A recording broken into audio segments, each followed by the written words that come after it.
Hello friends, welcome to my another video and also welcome to my channel. आज हम हिंदी साहित्य के 50 प्रश्नों को सॉल्व करेंगे। पहला प्रश्न देखते हैं क्या है। हुजवेरी के अनुसार फना का अर्थ इसमें से कौन सा है।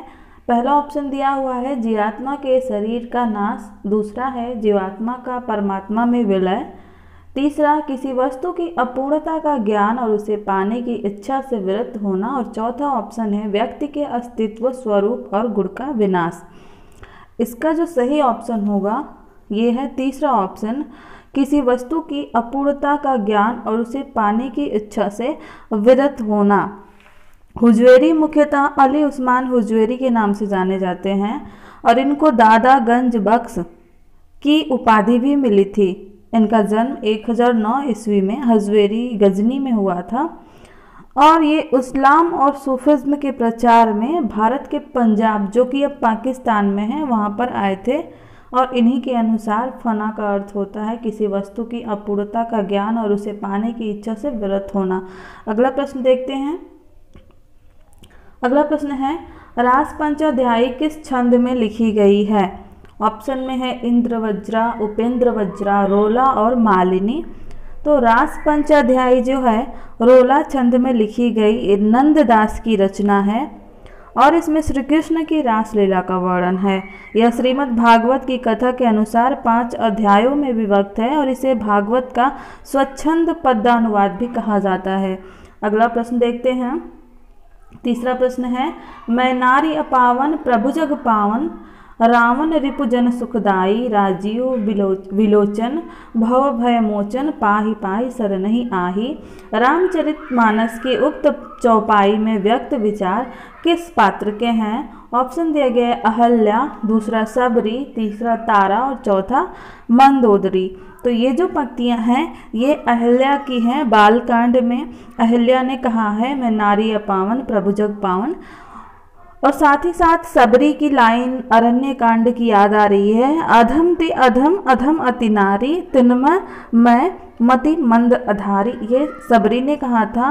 और तारा ने किष्किंधा कांड, तारा ऑप्शन 3, किष्किंधा कांड में कहा था कोसलेश सुत लक्ष्मण रामा, कालहु जीत सकहि संग्रामा। साथ ही साथ मंदोदरी ने लंका कांड में कहा था कि अह नाथ रघुनाथ सम, कृपा सिंधु नहीं आन, जोगी वृंद दुर्लभ गति, तो ही दिन्ही भगवान। अगला प्रश्न देखते हैं। प्रश्न संख्या 4, राम और सीता के विवाह के अवसर पर किस कवि ने मिथिला के स्त्रियों से गारी गीत गवाया है। ऑप्शन में दिया गया है तुलसीदास, स्वामी अग्रदास, केशवदास और प्राणचंद चौहान। तो ऐसा केशवदास जी ने किया था। ऑप्शन तीसरा इसका सही होगा। केशवदास की रामचंद्रिका, जिसे छंदों का अजायब घर भी कहा जाता है, के छठे प्रकाश में जीवनार शीर्षक से केशवदास ने मिथिला की स्त्रियों से राम सीता के विवाह के अवसर पर गारी गीत गवाया है। अगला प्रश्न देखते हैं। आशा है वीडियो आपको अच्छी लग रही होगी। अच्छी लग रही है तो लाइक ज़रूर करें और चैनल पर अगर पहली बार आए हैं तो सब्सक्राइब कर लें। क्या जाता है सब्सक्राइब करने में। अगला प्रश्न देखते हैं। 5वां, अच्युत चरण तरंगिनी, शिव सिर माल तिमाल, हरिन बनायो सुरसरी, की जो इंद्रो भाल। इस दोहे के रचनाकार कौन है पूछा गया है। तो इस दोहे के रचनाकार जो हैं वो हैं रहीम जी। ऑप्शन ए इसका सही होगा। साथ ही साथ अन्य कवियों की कुछ लाइनें जान लेते हैं।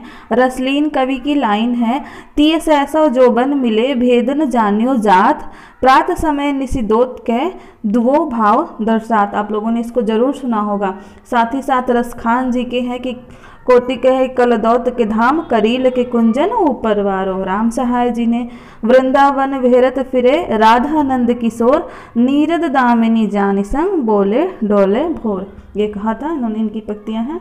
अगला प्रश्न देखते हैं हम। 6वां प्रश्न है निम्नलिखित काव्य कृतियों में से कौन सी कृति प्रबंध काव्य नहीं है। और ऑप्शन में दिया गया है चंडी चरित्र, रामचरित, सुजान चरित और सुजान हित प्रबंध। तो प्रबंध काव्य इनमें से जो नहीं है वो है सुजान हित प्रबंध। चंडी चरित्र गुरु गोविंद सिंह का प्रबंध काव्य है और रामचरित सूरत मिश्र का प्रबंध काव्य है और सुजान चरित्र सूदन का प्रबंध काव्य है और सुजान हित प्रबंध जो है घनानंद का प्रबंध काव्य नहीं है। घनानंद की कृति है लेकिन प्रबंध काव्य नहीं है। इस तरह से इसका ऑप्शन जो सही होगा वो होगा 4। अगला प्रश्न देखते हैं। 8वां प्रश्न, गीति संग्रह के रचनाकार पूछा गया है इसमें से कि कौन है। गीति संग्रह के रचनाकार इसमें से कौन है? ऑप्शन है सूरत मिश्र, रसनिधि, रसिक गोविंद और श्रीपति। तो इसका सही ऑप्शन होगा रसनिधि। ये गीति संग्रह के रचनाकार हैं। अगला प्रश्न देखते हैं।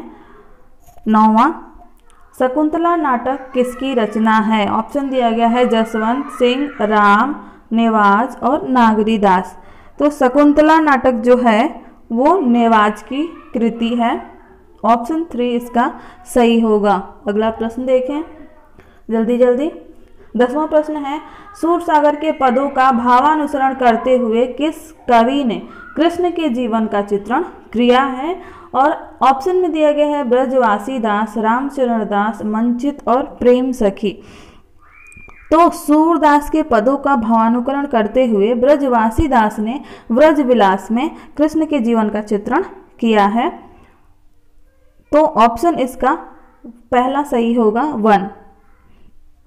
साथ ही साथ मंचित ने रामचरितमानस की शैली पर कृष्णायन की रचना की और प्रेम सखी ने राम और कृष्ण दोनों पर सिख नक की रचना किया हुआ है।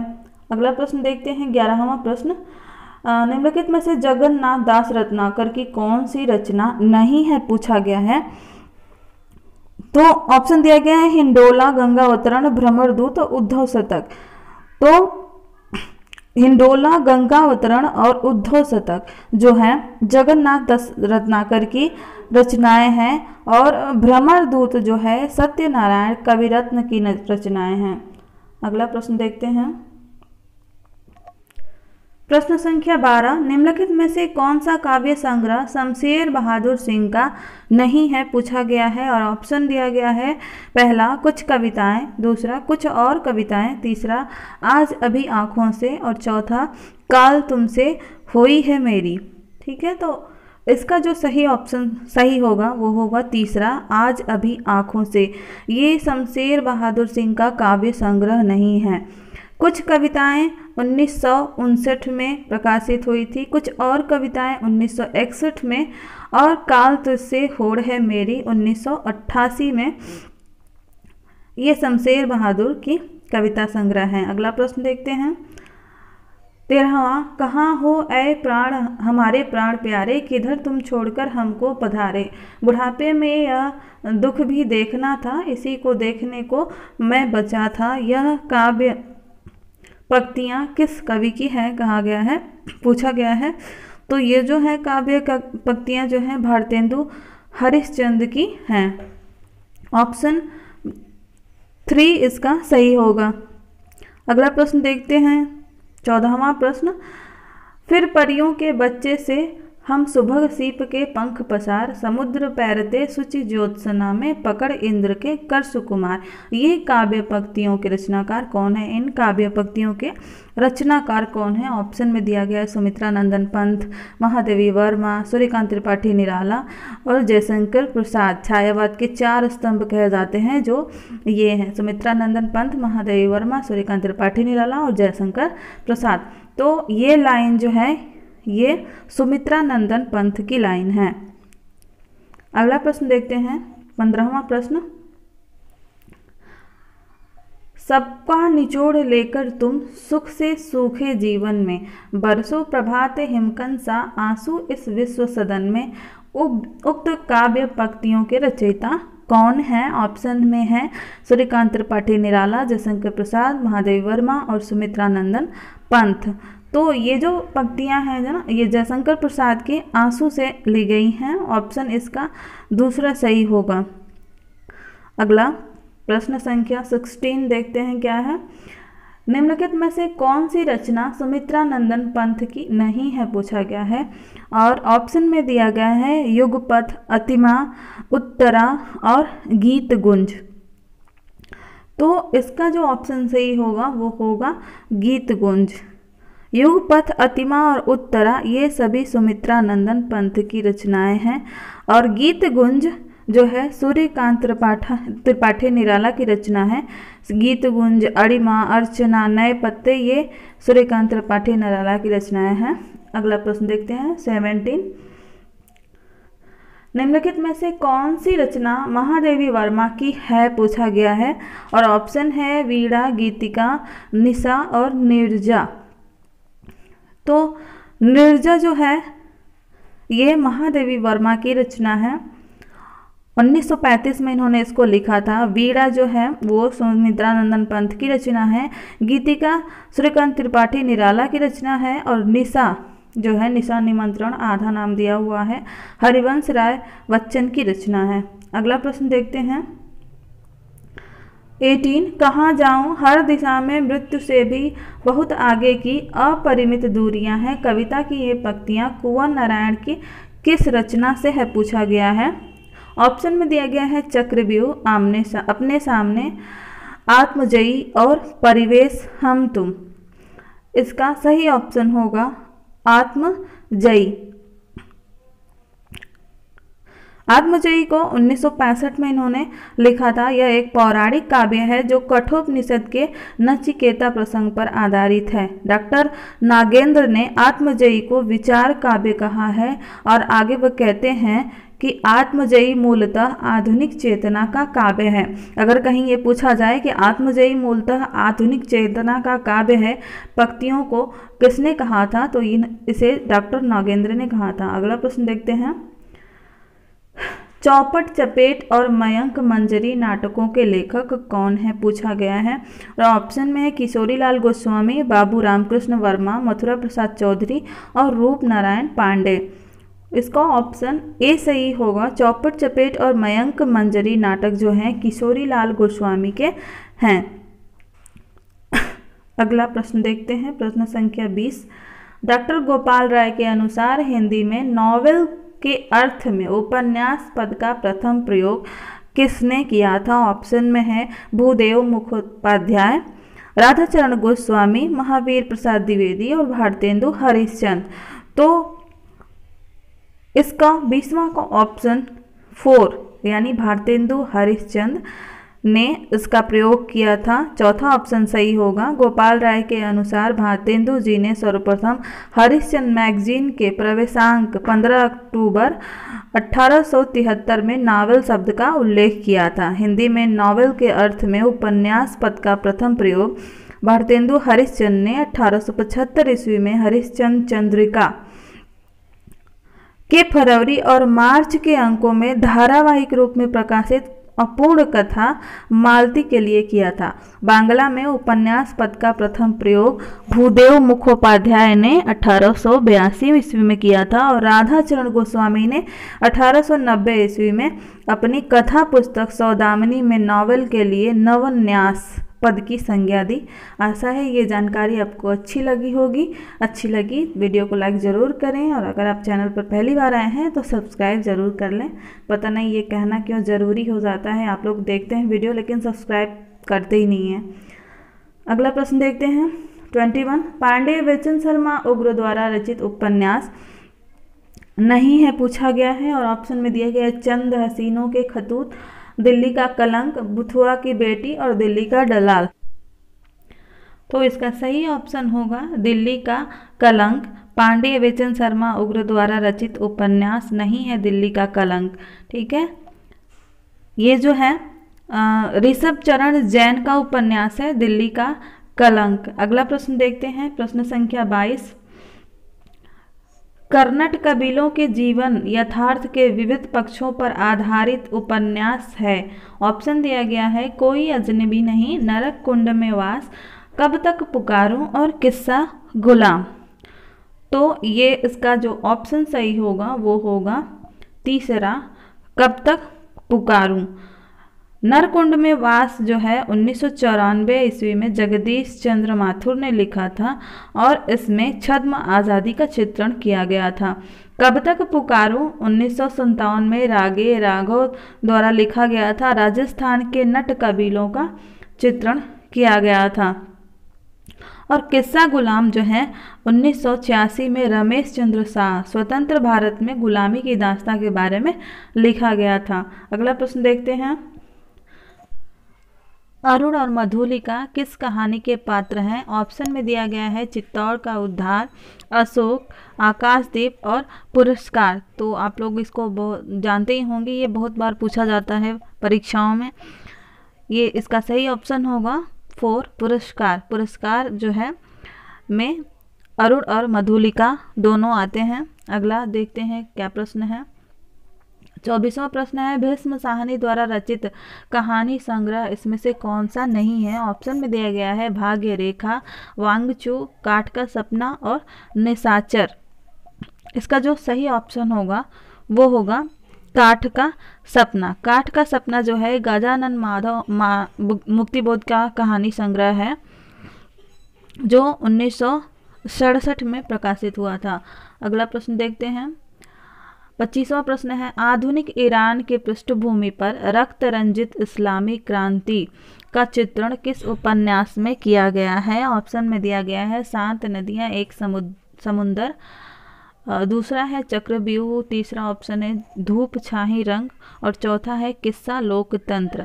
तो इसका सही ऑप्शन होगा पहला 7 नदियां एक समुद्र। नासिरा शर्मा का यह उपन्यास है जिसमें आधुनिक ईरान के पृष्ठभूमि पर रक्त रंजित इस्लामी क्रांति का चित्रण किया गया है।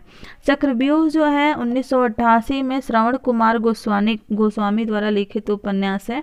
धूप छाई रंग 1970 में लिखित गिरीश अस्थाना का उपन्यास है जिसमें द्वितीय महायुद्ध का चित्रण किया गया है।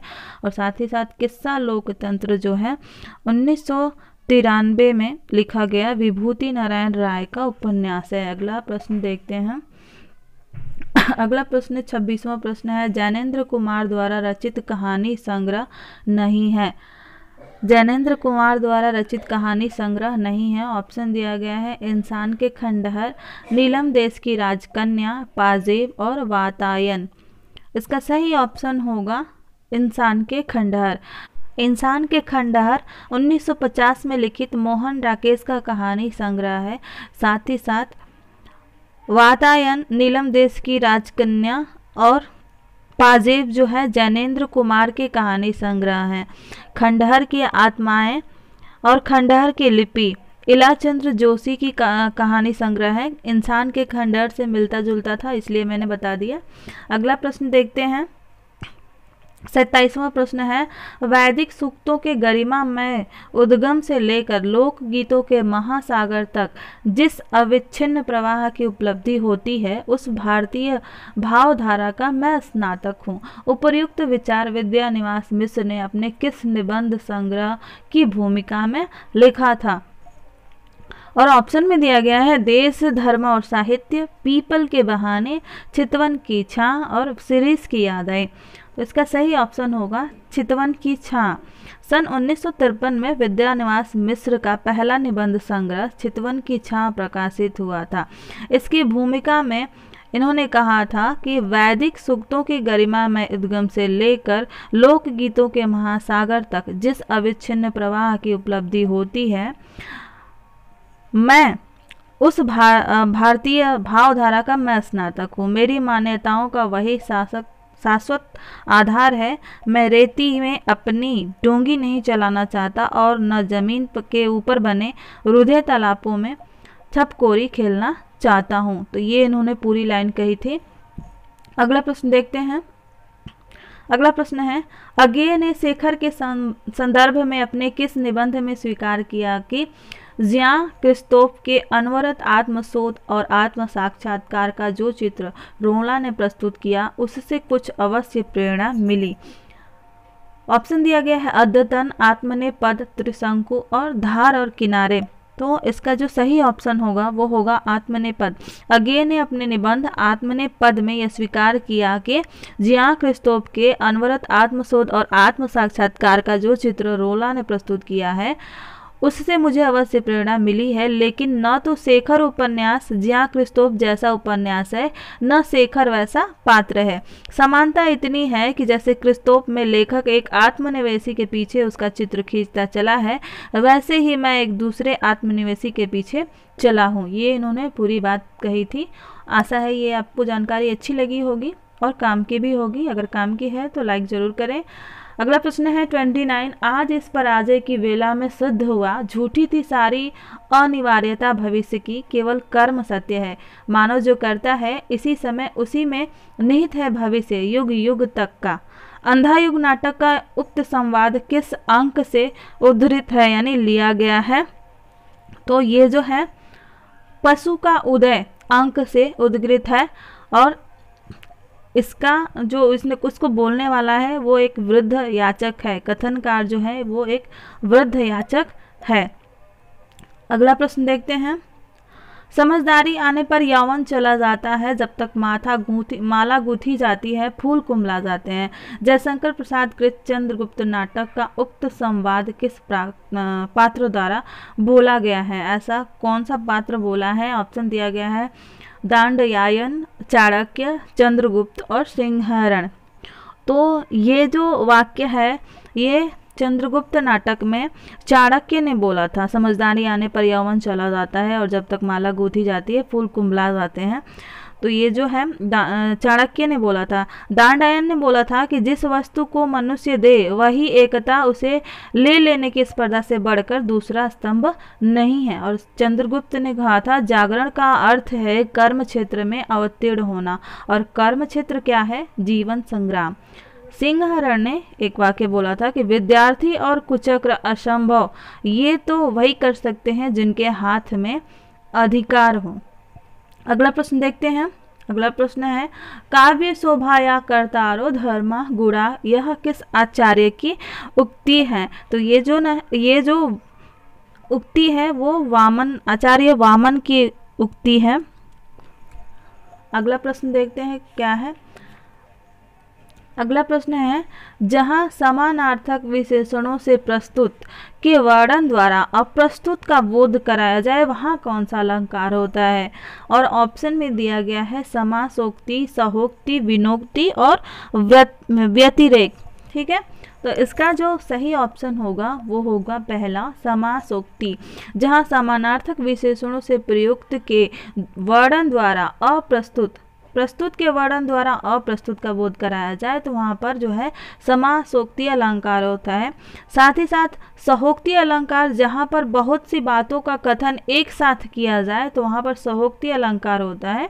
और जहाँ एक के अभाव में दूसरा पदार्थ शोभित अथवा अशोभित कहा जाए उसे विनोक्ति अलंकार कहते हैं। और साथ ही साथ जहाँ उपमेय को उपमान से श्रेष्ठ बताया जाए और उसका कारण भी दिया जाए, ध्यान रखिएगा, कारण भी दिया जाए तो वहाँ पर व्यतिरेक अलंकार होता है। अगला प्रश्न देखते हैं। 33वां प्रश्न है मैं साहित्य को मनुष्य की दृष्टि से देखने का पक्षपाती हूँ, यह किस आचार्य की उक्ति है? ये जो बात है वो किस आचार्य ने बोली थी? पहला ऑप्शन महावीर प्रसाद द्विवेदी है, दूसरा रामचंद्र शुक्ल, तीसरा हजारी प्रसाद द्विवेदी और चौथा दिया गया है नंद दुलारे वाजपेयी। तो ये जो पंक्ति है वो हजारी प्रसाद द्विवेदी की है। उन्होंने कहा था कि मैं साहित्य को मनुष्य की दृष्टि से देखने का पक्षपाती हूँ। और रामचंद्र शुक्ल ने कहा था कि साहित्य जनता की चित्त वृत्ति का संचित प्रतिबिंब है। अगला प्रश्न देखते हैं। 34वां प्रश्न है, 35वां आ गया, 34वां देखते हैं। 34वां देखना था हमें। निम्नलिखित में से किस आचार्य ने अलंकार को काव्य की आत्मा मानकर रस का महत्व जो है वो गौण कर दिया था? ऑप्शन में दिया गया है भामा, वामन, विश्वनाथ और आनंदवर्धन। तो इसका जो सही ऑप्शन होगा वो होगा भामा।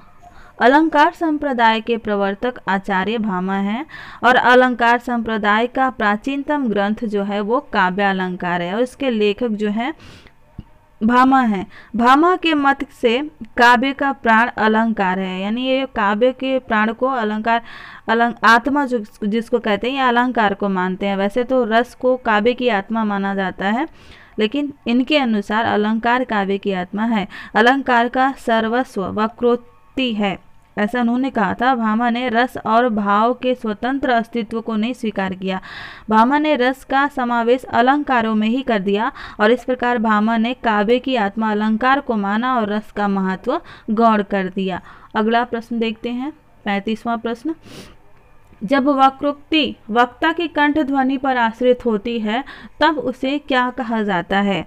और ऑप्शन में दिया गया है सभंग श्लेष वक्रोक्ति, अभंग श्लेष वक्रोक्ति, काक वक्रोक्ति और प्रहेलिका। तो इसका जो सही ऑप्शन होगा वो होगा काक वक्रोक्ति। जब वक्रोक्ति की कंठ ध्वनि पर आश्रित होती है या कंठ ध्वनि के कारण वाक्य का दूसरा अर्थ निकले तो उसे काक वक्रोक्ति कहते हैं। ऑप्शन में दिया गया है सभंग श्लेष वक्रोक्ति, यानी जहाँ श्लिष्ट पदों के अनेक टुकड़े करके भिन्न भिन्न अर्थ निकाले जाएं वहाँ पर सभंग श्लेष वक्रोक्ति होती है। और अभंग पद यानी अभंग श्लेष वक्रोक्ति होती है जहाँ श्लिष्ट पदों का बिना खंड किए अन्य अर्थ निकाला जाए तो वहाँ पर जो है अभंग पद श्लेष वक्रोक्ति होती है। और प्रहेलिका दिया हुआ है। पहेली का तत्सम रूप है पहेलिका। कुछ आचार्य इसे शब्दालंकार मानते हैं लेकिन कुछ आचार्य इसका खंडन करते हैं, कहते हैं कि नहीं ये अर्थालंकार में होगा। भामह इनमें से प्रमुख है। विश्वनाथ ने इसे उक्ति वैचित्र्य माना है। आशा है ये जानकारी भी आपको अच्छी ही लगी होगी, नहीं लगी तो डिसलाइक भी कर सकते हैं, कोई बात नहीं। अगला प्रश्न देखते हैं, इनमें से कौन सा ग्रंथ आचार्य भामह का है? ऑप्शन में दिया गया है काव्य अलंकार, दूसरा है काव्यादर्श, तीसरा ध्वन्यालोक और चौथा साहित्य दर्पण। ठीक है, तो इसका जो सही ऑप्शन वो होगा काव्य अलंकार जो है आचार्य भामह का है। कुछ ग्रंथ और उनके आचार्य में बता दे रहे हूँ यहाँ पर। काव्य अलंकार भामह का था, काव्यादर्श दंडी का, ध्वन्यालोक आनंदवर्धन का, साहित्य दर्पण विश्वनाथ का, अलंकार सार संग्रह उद्भट का, काव्य अलंकार सूतवृत्ति वामन का, काव्य अलंकार रुद्रट का, काव्य मीमांसा राजशेखर का, ध्वन्यालोक लोचन अभिनव गुप्त का, व्यक्ति विवेक महीम भट्ट का, काव्य प्रकाश मम्मट का और अलंकार सर्वस्व ये रुय्यक का है। अगला प्रश्न देखते हैं, स्वाधीनता प्राप्ति के अवसर पर लिखी गई निम्नलिखित कविता किस कवि की है? और कविता है मुक्त गगन है, मुक्त पवन है, मुक्त सांस गर्बीली, लांग सात लाबी सदियों को हुई श्रृंखला ढीली, टूटी नहीं कि लगा अभी तक उपनिवेश का दाग, बोल तिरंगे तुझे छुड़ाऊं या कि जगाऊं आग। और ऑप्शन में है माखनलाल चतुर्वेदी, रामधारी सिंह दिनकर, बाल कृष्ण शर्मा नवीन और सोहनलाल द्विवेदी। तो ये जो पंक्तियां हैं ये माखनलाल चतुर्वेदी की पंक्तियां हैं। कुछ पंक्तियां मैं बाल कृष्ण शर्मा नवीन की बता दूं। जीवन गीत भुला दो कंठ, मिला दो मृत्यु गीत स्वर से, रुद्ध गीत की क्रुद्ध तान है निकली मेरे अंतर से। ये और सोहनलाल द्विवेदी की एक कविता थोड़ी सी याद है, न हाथ एक शस्त्र हो न हाथ एक अस्त्र हो, न अन्य वीर वस्त्र हो, हटो नहीं डरो नहीं बढ़े चलो बढ़े चलो। रामधारी सिंह दिनकर ने एक लिखा था, कुमकुम लेपूं किसे सुनाऊं किसको कोमल गान, तड़प रहा आँखों के आगे भूखा हिंदुस्तान। ये बहुत ही अच्छी कविताएं करते थे रामधारी सिंह दिनकर। अगला प्रश्न देखते हैं, 38वां प्रश्न है, निम्नलिखित में से कौन प्रपदवादी कवि नहीं है? पूछा गया है। ऑप्शन में है नलिन विलोचन शर्मा, केसरी कुमार नरेश और गिरजा कुमार माथुर। तो इसका जो सही ऑप्शन होगा वो होगा गिरजा कुमार माथुर। प्रपदवाद का प्रवर्तन 1956 ईस्वी में नलिन विलोचन शर्मा ने किया था और इसमें 3 प्रमुख कवि नलिन विलोचन शर्मा, केसरी कुमार और नरेश थे। ये सभी बिहार के कवि थे और इन्हीं तीनों के नाम पर प्रपदवाद को नकीनवाद भी कहा जाता है। प्रपदवाद में प्रयोग का अर्थ साध्य होता है।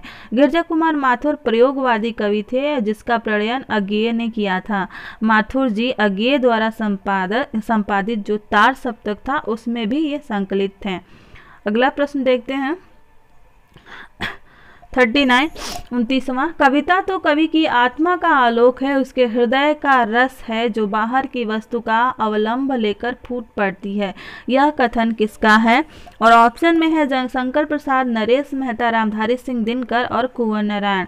ये जो कथन है ये रामधारी सिंह दिनकर का है। दिनकर जी ने और भी बातें कही है, जैसे कविता मस्तिष्क की नहीं हृदय की राह है, और उन्होंने कहा था चिंतन की अपेक्षा कर्म सत्य के अधिक समीप होता है। और दिनकर जी ने कहा था नई कविता का मंसूबा सूत्र शैली में बोलने का मंसूबा है। ये दिनकर जी ने कविता के बारे में बातें कही थी। अगला प्रश्न देखते हैं। 40वां प्रश्न, निम्नलिखित में से कौन सा नाटक प्रेमचंद के प्रसिद्ध उपन्यास पर आधारित है? और ऑप्शन दिया गया है श्वेत कमल, युगे युगे क्रांति, सूरदास और बंदिनी। तो इसका सही ऑप्शन होगा तीसरा, प्रेमचंद के उपन्यास रंगभूमि के पात्र सूरदास पर आधारित ये उपन्यास है सूरदास। अगला प्रश्न देखते हैं। अगर आप 40वें प्रश्न तक आ गए हैं और अभी तक आपने चैनल को सब्सक्राइब नहीं किया तो ज़रूर कर लें, कृपया ज़रूर सब्सक्राइब कर लें। अगला प्रश्न देखते हैं। भक्तमाल में दिए गए रामानंद के प्रथम 4 शिष्यों का सही अनुक्रम क्या है? अब क्वेश्चन में ये नहीं दिया गया है कि जन्म के अनुसार या किस तरह से, हालांकि इस तरह से जब प्रश्न पूछे जाते हैं तो जन्म के अनुसार ही पूछे जाते हैं। तो इसका ऑप्शन जो है वो होगा दूसरा, पहले अनंतानंद, उसके बाद सुखानंद, सुरसुरानंद और फिर नरहरियानंद। उसके बाद जो आते हैं वो आते हैं भावानंद, पीपा, कबीर, सेन, धन्ना, रैदास, पद्मावती और सुरसुरी। अगला प्रश्न देखते हैं क्या पूछा गया है। ये भी क्रम से लगाना है। आचार्य हजारी प्रसाद द्विवेदी के अनुसार निम्नलिखित संप्रदायों का सही अनुक्रम क्या है? और ऑप्शन में बहुत ढेर सारे 4 संप्रदाय दिए गए हैं, ब्राह्मी संप्रदाय, सनकादि संप्रदाय, श्री संप्रदाय और रुद्र संप्रदाय। तो सबसे पहले जो आता है वो आता है श्री संप्रदाय, उसके बाद ब्रह्म संप्रदाय आता है, उसके बाद जो है रुद्र संप्रदाय आता है, और उसके बाद सनकादि संप्रदाय, राधा वल्लभी संप्रदाय, गुरु नानक और भक्तगण, और फिर उसके बाद सबसे लास्ट में सूफी साधना का आविर्भाव हुआ था। ये हजारी प्रसाद द्विवेदी के हिंदी साहित्य की भूमिका में ये क्रम दिया गया है। तो इस तरह से इसका ऑप्शन तीसरा सही होगा। अगला प्रश्न देखते हैं। कालक्रम की दृष्टि से निम्नलिखित काव्य कृतियों का सही अनुक्रम क्या है? और काव्य कृतियां हैं अंग दर्पण, विरह वारिस, व्यंग्यार्थ कौमुदी और मधुर प्रिया। तो इसका जो है कालक्रम की दृष्टि देखते हैं पहले। वो अंग दर्पण जो है 1737 में काव्यकार जो है इसके रसलीन हैं। विरह वारिस जो है 1775 से 1800 ईस्वी तक माना जाता है, बोधा इसके रचनाकार हैं। और व्यंग्यार्थ कौमुदी 1825 ईस्वी मांगी जाती है, प्रताप शाही इसके रचनाकार हैं। मधुर प्रिया का सन जो है अभी तक किसी को नहीं पता है, तो इस तरह से जो है इसका पहला ऑप्शन सही होगा। अगला प्रश्न देखते हैं। 44वां, प्रकाशन वर्ष के अनुसार निम्नलिखित रचनाओं का सही क्रम क्या है? और ऑप्शन में जो रचनाएं हैं वो है रश्मि रथी, कनुप्रिया, द्रौपदी और संशय की एक रात। तो सबसे पहले तो सन देख लेते हैं। द्रौपदी जो है 1960 में प्रकाशित हुआ था। संशय की रात 1962 में प्रकाश हुआ था। कनुप्रिया 1959 में प्रकाश हुई थी और रश्मि रथी 1952 में प्रकाशित हुई थी। तो इस तरह से जो है पहला ऑप्शन इसका सही होगा। सबसे पहले रश्मि रथी, जिसमें कर्ण का चरित्र चित्रण किया गया है, रामधारी सिंह दिनकर इसके रचनाकार हैं। कनुप्रिया 1959, राधा के माध्यम से प्रेम संवेदन का चित्रण किया गया है, धर्मवीर भारती की रचना है। द्रौपदी 1960, द्रौपदी के केंद्र में जीवन शक्ति का प्रतीक इसमें किया गया है, नरेंद्र शर्मा की कृति है। और संशय की एक रात जो है राम के मन के संशय का चित्रण किया गया है, नरेश मेहता 1962 में प्रकाशित हुआ था। अगला प्रश्न देखते हैं। 45वां प्रश्न है, रचना काल के अनुसार भारतेंदु हरिश्चंद्र की निम्नलिखित रचनाओं का सही क्रम क्या होगा? और इनकी रचनाओं में दिया गया है प्रेम तरंग, सतसई सिंगार, मधु मुकुल, भक्त सरवत। ठीक है, तो इसका जो सही ऑप्शन होगा वो होगा तीसरा, पहले भक्त सरवस जो 1870 में इन्होंने लिखा था, उसके बाद से उन्होंने लिखा सिंगार सतसई सिंगार 1880 में। उसके बाद उन्होंने लिखा था प्रेम तरंग और उसके बाद मधु मुकुल। इस तरह से ऑप्शन इसका जो सही होगा वो होगा तीसरा। अगला प्रश्न देखते हैं, 46वां प्रश्न है, प्रकाशन वर्ष के अनुसार निम्नलिखित प्रबंध काव्यों का सही अनुक्रम क्या होगा? और ऑप्शन में दिया गया है उर्वशी, विष्णुप्रिया, आत्मजयी और लोकायतन। विष्णुप्रिया का प्रकाशन 1952 ईस्वी में हुआ था, जिसे रामधारी सिंह दिनकर ने लिखा था और इसमें कर्ण के चरित्र का चित्रण किया गया है। साथ ही साथ उर्वशी का प्रकाशन 1961 में किया गया था। इसमें पुरूरवा और उर्वशी का प्राचीन आख्यान है, रामधारी सिंह दिनकर की रचना है। लोकायतन 1964 में भारतीय जीवन की स्वाधीनता से पहले और बाद की कथाएं सुमित्रा नंदन पंत की। और उसके बाद आत्मजयी जो है 1965 ईस्वी में प्रकाशित हुई थी, कठोपनिषद के नचिकेता प्रसंग पर है, कुंवर नारायण की रचना है। और इस तरह से जो है इसका तीसरा ऑप्शन सही होगा। अगला प्रश्न देखते हैं, जन्म काल के अनुसार निम्नलिखित कवियों का सही क्रम क्या है? हमें सबका जो है जन्म काल पहले जानना पड़ेगा। सबसे पहले राजकमल चौधरी जो है, इनका जन्म काल जो है 1929 है। और श्रीकांत वर्मा जो है 1931 में जन्मे थे। केदारनाथ सिंह जो है 1934 में और सुदामा पांडे धूमिल 1936 में। तो इस तरह से जो है इसका सही ऑप्शन होगा पहला ऑप्शन ए। अगला प्रश्न देखते हैं, जन्म काल की दृष्टि से निम्नलिखित निबंधकारों का सही अनुक्रम क्या है? जन्म काल याद करना बहुत ज़्यादा ज़रूरी होता है। जब भी आप अपनी स्टडी कर रहे हों तो जन्म काल ज़रूर याद करें, कोशिश करें कि याद हो ही, क्योंकि ऐसे प्रश्न आते हैं तो इसमें से नंबर निकालने काफ़ी मुश्किल हो जाते हैं जब तक कि इनके जन्म काल याद न रहे। देखते हैं, सबसे पहले जो है देखते हैं बाल मुकुंद गुप्त जी हैं, तो इनका जन्म जो है 1865 ईस्वी में हुआ था। श्याम सुंदर दास का जन्म जो है 1875 ईस्वी में हुआ था। और सरदार पूर्ण सिंह का जन्म 1881 ईस्वी में हुआ था। और गुलाब राय 1888 ईस्वी में इनका जन्म हुआ था। तो इस तरह से जो है ऑप्शन ए इसका सही होगा। जन्म स्थान भी बता देती हूँ, बाल मुकुंद गुप्त जो है वो रोहतक हरियाणा में जन्मे थे। श्याम सुंदर दास जो है काशी में जन्मे थे। और सरदार पूर्ण सिंह जो है एबटाबाद में जन्मे थे। और गुलाब राय जो है इटावा में जन्मे थे। अगला प्रश्न देखते हैं 49, जन्म काल के अनुसार निम्नलिखित उपन्यासों का सही उपन्यासकारों का सही अनुक्रम क्या होगा? ऑप्शन में है यशपाल, हजारी प्रसाद द्विवेदी, अज्ञेय और रागेय राघव। यशपाल जी का जन्म जो हुआ था 1903 ईस्वी में हुआ था। रागेय राघव का 1923 में, अज्ञेय जी का 1911 में, सबको पता है। और हजारी प्रसाद द्विवेदी का 1907 में। तो इस तरह से जो है इसका ऑप्शन सही होगा पहला। सबसे पहले यशपाल 1903 ईस्वी, फिरोजपुर छावनी पंजाब में इनका जन्म हुआ था। और हजारी प्रसाद द्विवेदी 1907 ईस्वी में इनका जन्म हुआ, दुबे का छपरा बलिया उत्तर प्रदेश। और अज्ञेय जी का जो जन्म है वो 1911 ईस्वी, कसया देवरिया उत्तर प्रदेश। और रागेय राघव आगरा उत्तर प्रदेश। ठीक है, अगला प्रश्न देखते हैं 50वां प्रश्न इस वीडियो का सबसे अंतिम प्रश्न है, प्रकाशन वर्ष के अनुसार निम्नलिखित कहानी संग्रह का सही अनुक्रम क्या है? हमें प्रकाशन वर्ष के हिसाब से इन्हें लगाना है बढ़ते क्रम में। तो सबसे पहले आता है शरणार्थी। शरणार्थी 1948 में प्रकाशित हुई थी, अज्ञेय जी की कहानी है। उसके साथ ठुमरी, उसके बाद आता है 1959 में फणीश्वर नाथ रेणु की कहानी सतह से उठता आदमी। गजानन माधव मुक्ति बोध की बहुत ही अच्छी कहानी है, 1971 में प्रकाशित हुई थी।